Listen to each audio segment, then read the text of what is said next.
योगी सरकार के हमारे वरिष्ठ मंत्री दानिश आजाद जी,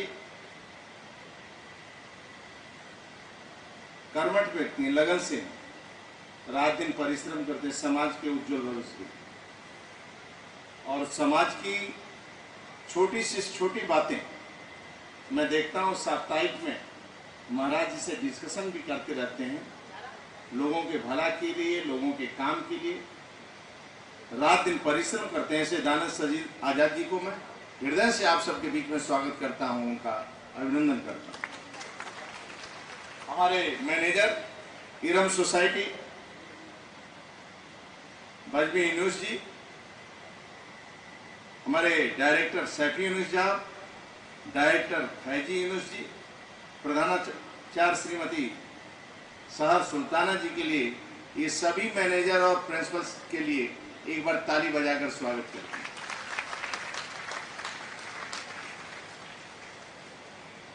यहाँ जो प्रधानाचार्य हैं, शिक्षक हैं, उनके लिए भी ताली बजाकर स्वागत करें। उनके कारण जो बच्चे टॉप किए हैं और जो बच्चे अच्छे अंक प्राप्त किए हैं, मैं जल शक्ति मंत्री के नाते, योगी सरकार के मंत्री के नाते मैं सिर झुकाकर आप सबको प्रणाम करता हूं, आप सबका अभिवादन करता हूं। मैं पढ़ रहा था, इसमें मैं देख रहा था डॉक्टर ख्वाजा सैयद मोहम्मद साहब को, यूनुस साहब को, किस प्रकार उन्होंने संघर्ष करके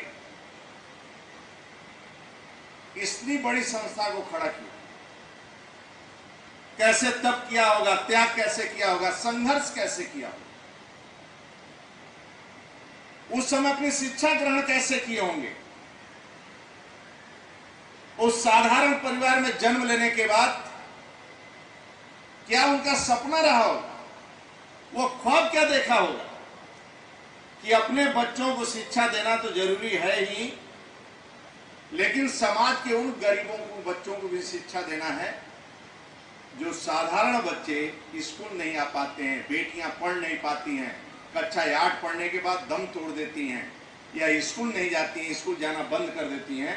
ऐसे बेटियां भी अच्छे डॉक्टर, इंजीनियर, अच्छे अध्यापक बनकर बाहर निकलें, इसके लिए रात दिन परिश्रम जिन्हें ख्वाजा सैयद साहब का मैं आज उनको, उनके चरणों में पुष्पांजलि अर्पित करता हूं, ऐसे महान व्यक्ति के लिए।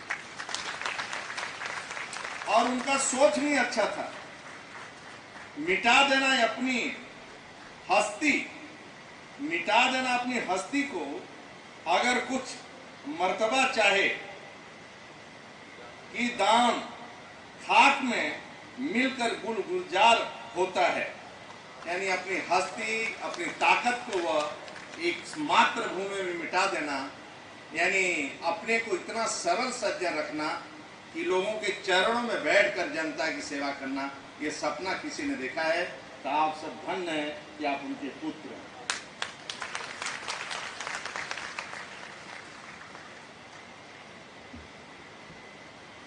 मैं बेटियों का गीत सुन रहा था, स्वागत गीत। मन के पुष्प को तोड़ो, श्रद्धा से माला बनाओ और आत्मा से माल्यार्पण करो, दिल से माल्यार्पण करो।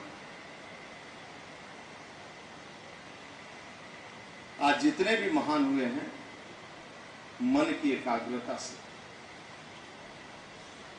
आज जितने भी महान हुए हैं, अब्दुल कलाम बने हैं तो मन की एकाग्रता से, श्रद्धा से और दिल से अपने लक्ष्य की प्राप्ति के लिए। लक्ष्य क्या है?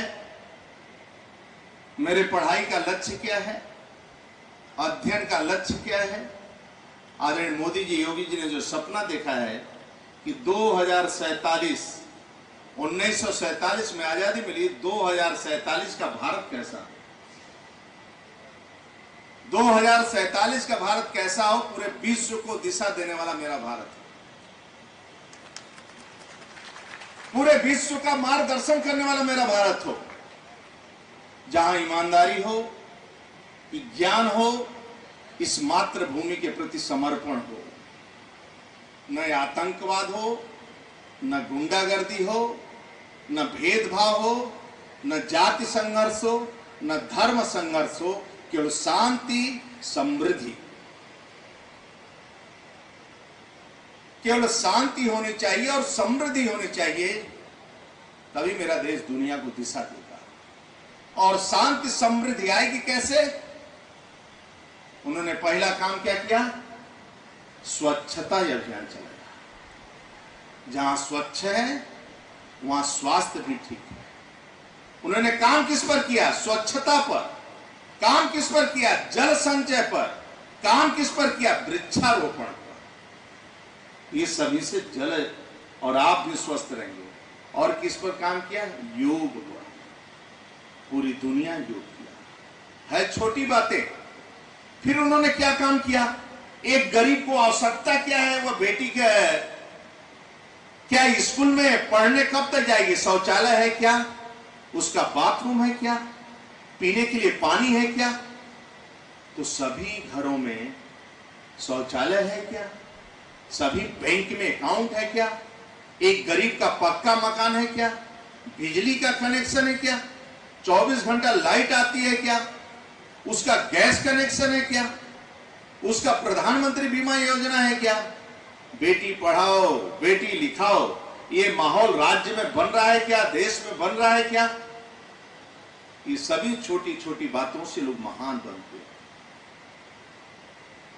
आज आपकी शक्ति के कारण, आपके ताकत के कारण पूरी दुनिया आपको देख रही है।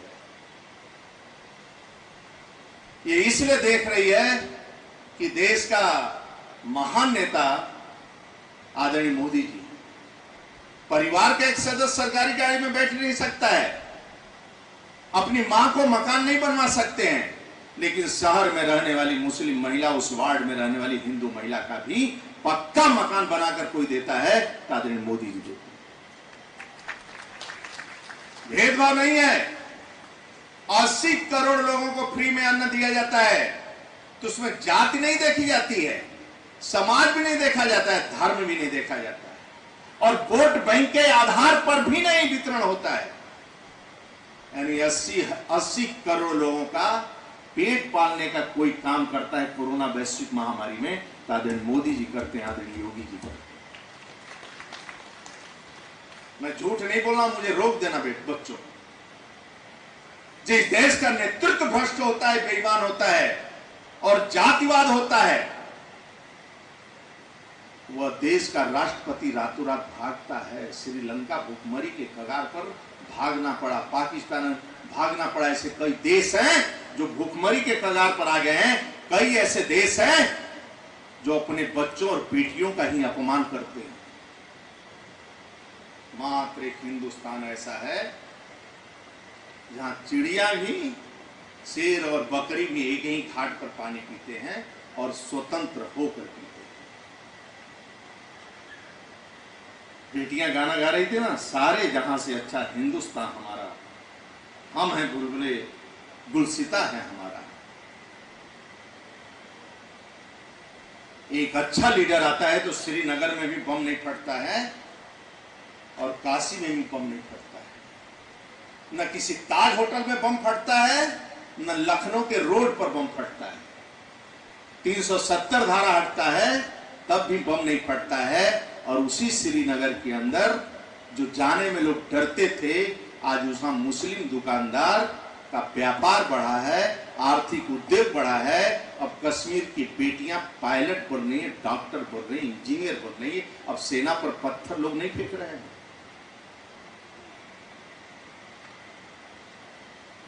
कहीं भी शांति रहता है और गुलजार होता है। तो आर्थिक स्थिति, जिस राज्य के अंदर शांति हो, आज 12 बजे रात को भी बेटी लखनऊ से काशी जा सकती है। हिंदू हो या मुसलमान, कोई उसको छेड़ नहीं सकता है। छेड़ देगा तो योगी जी की बेटी है, योगी जी उसको छोड़ने वाले नहीं है, किसी का भी प्रेशर नहीं।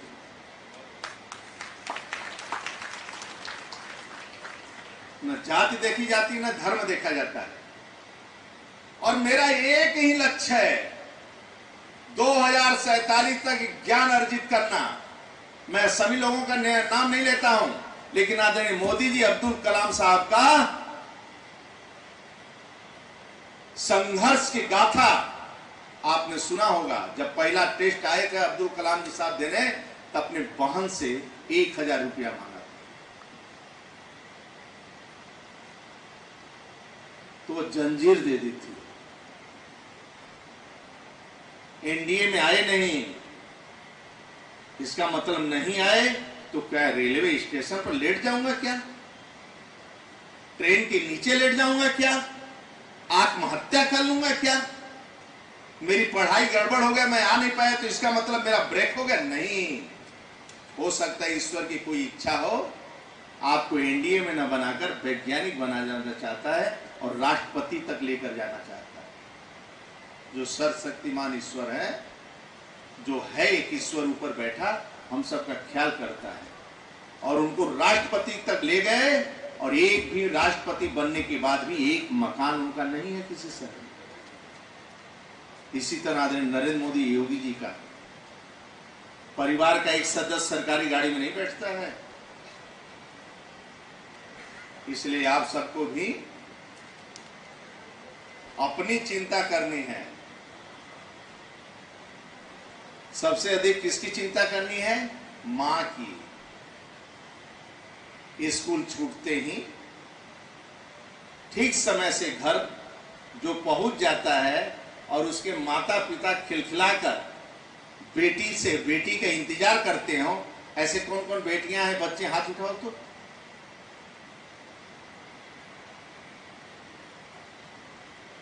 जो घर पहुंचते हैं ऐसे बेटियां बेटे, जिसकी मां इंतजार भी नहीं करती और घर पर मिलती भी नहीं, ऐसे कौन कौन है? मार्केट चली जाती है। ऐसी कौन कौन बेटियां हैं? कोई नहीं। ऐसे कितने के माता पिता हैं जो संडे के दिन कहते हो बेटा छुट्टी, काम धंधा बंद, आज हम पत्नी बच्चे दादा दादी सब मिलकर भोजन बनाएंगे और सब एक साथ मिलकर भोजन करेंगे और हंसेंगे खेलेंगे। ऐसे कितने परिवार हैं? कृपया हाथ उठाओ तो। बहुत अच्छा, चलिए कुछ तो है। यही तो जीवन है, यही तो जीवन है। शाम के जिसके पिता नौकरी 6 बजे बंद होती हो और सीधे घर चलकर आ जाता हो, कहीं इधर उधर नहीं बैठता है और 10 बजे रात तक घर नहीं आता है लोगों को डिस्टर्ब करने के लिए, समय से आकर घर पर भोजन परिवार करता है। ऐसा बैठे हुए कितने परिवार हैं यहाँ पर? बहुत अच्छा। जिसके घर में 1 घंटा प्रतिदिन व्यायाम परिवार करता है, पूरा मम्मी पापा बच्चे, 1 घंटा शरीर जब तक पसीना न छूट जाए तब तक व्यायाम, या सुबह या शाम। ऐसे कौन कौन करते हैं? हाथ उठाओ तो। कैसे लक्ष्य को प्राप्त करोगे? ये तो करना पड़ेगा। ऐसे कितने हैं जो 5 मिनट अपने अपने देवताओं को ध्यान में करके या अपने अपने गुरुओं को ध्यान में करके 5 मिनट एकाग्रचित मन को कंट्रोल करके एक कोने में बैठ जाते हो? ऐसे कितने हैं? ये तो बहुत है। आपकी यात्रा को कोई रोक नहीं सकता, मैं गारंटी से कहता हूं। मन की एकाग्रचित्ता को बढ़ा देंगे आप बीमार भी नहीं होंगे और कोई रोक भी नहीं सकता है। और ऐसे कितने बच्चे हैं जिनका बड़ा भाई अपने माता पिता का 5 मिनट सेवा करता है? हाथ उठाओ तो। अच्छा, बहुत बहुत बधाई, धन्य ऐसा परिवार। जिसके घर में मम्मी पापा बच्चों से लड़ाई ना होती हो, आपस में कोई लड़ता नहीं है और तू मैं ना होती हो मम्मी पापा से, तो 10 मिनट में फिर खुश हो जाते हैं। ऐसे कौन कौन परिवार है?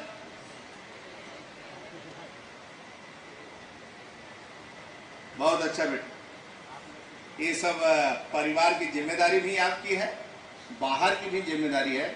अपने लक्ष्य, एक ही लक्ष्य बनाकर रखना है कि विश्व में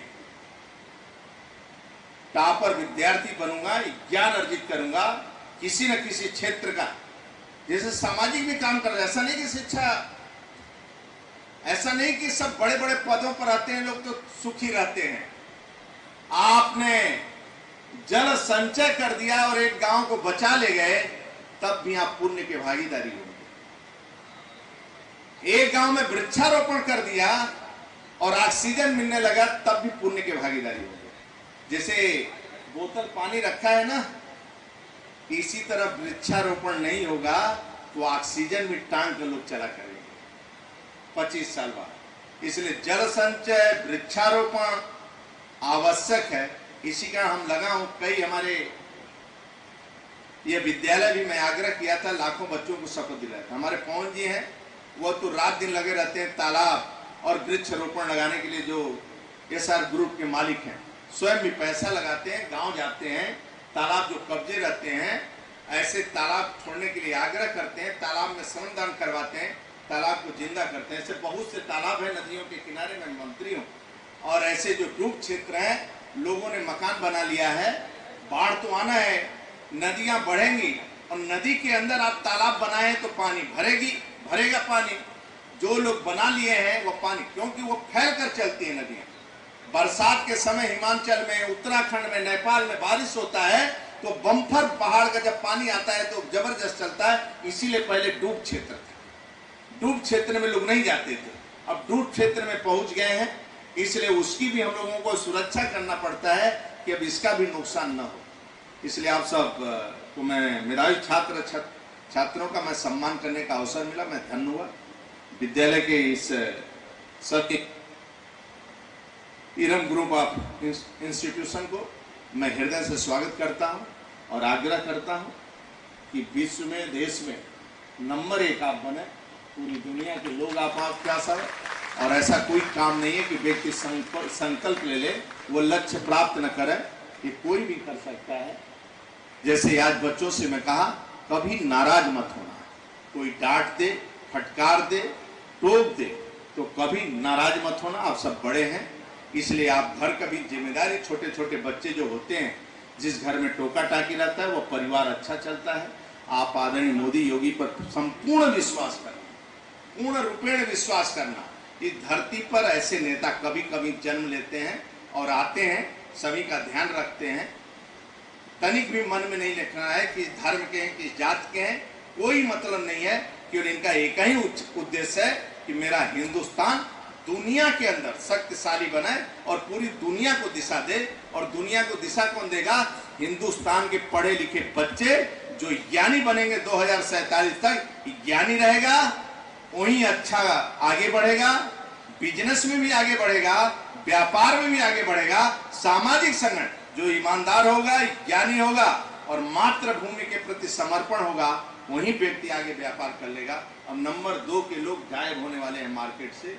इसलिए मैं आपसे आग्रह करने आया हूँ, ये देश आपका है, देश तरक्की करे और देश तरक्की करने में आपका संपूर्ण योगदान है। बहुत बहुत धन्यवाद। भारत माता की जय, वंदे मातरम।